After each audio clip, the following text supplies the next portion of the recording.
Welcome to Richard Suttmeyer's 4 in 4. 4 blips on my radar screen, presented in 4 minutes or less.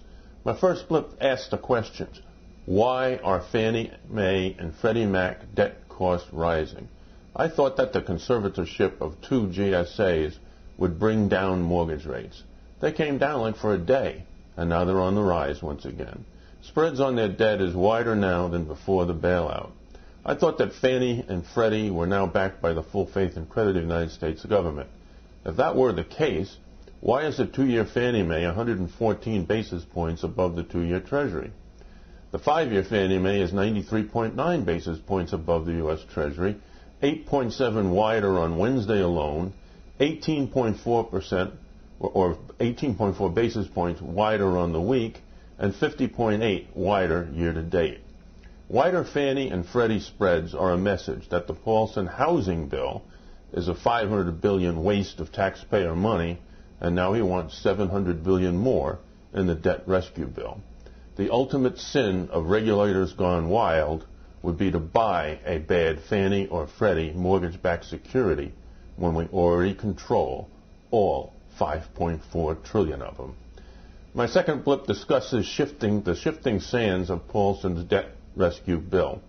The original intent of the debt rescue bill was to backstop toxic mortgage-backed securities that were freezing up the credit markets on Wall Street. I thought the Federal Reserve was handling that through the primary dealer credit facility. Perhaps if they did not draw a line in the sand that pushed Lehman into bankruptcy, the credit freeze would be melting. Now the compromises will make a bad bill even worse.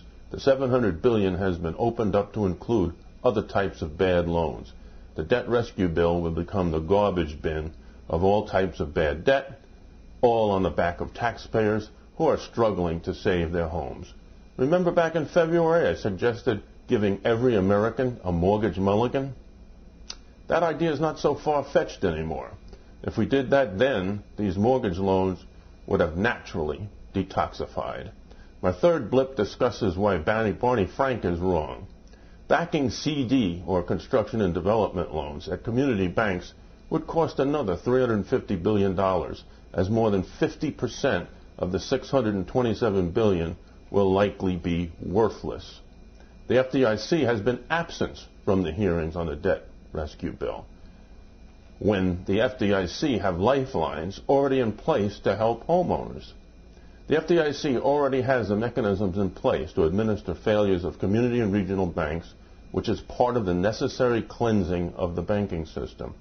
8,450 banks is simply way too many.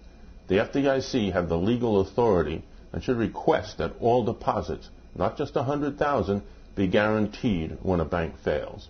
The FDIC needs to tap the $30 billion line of credit with the Treasury and not ask industry members to pay for increases that are necessary to increase the dwindling $45 billion Federal Deposit Insurance Fund.